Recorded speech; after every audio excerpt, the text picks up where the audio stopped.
के छोड़ के कने जाऊं अरे हो जाए गड़बड़ पाई अकेले तक हूँ दूसरे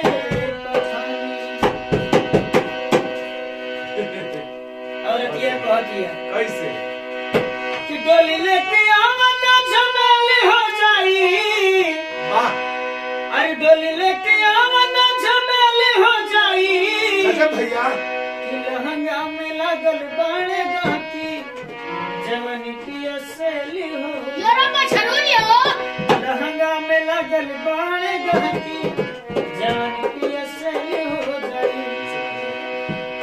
कि बूढ़ा जवान हो कि लड़का जवान हो कि बूढ़ा मोल बोले डर लगे कहीं घर में चल न जाए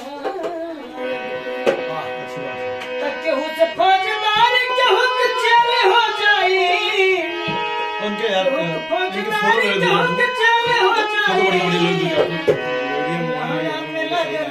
दादा अब इनके बेली के फोटो 5-7 ले लो बढ़िया बढ़िया कोई पोस्टर के लिए अरे मास्टर बा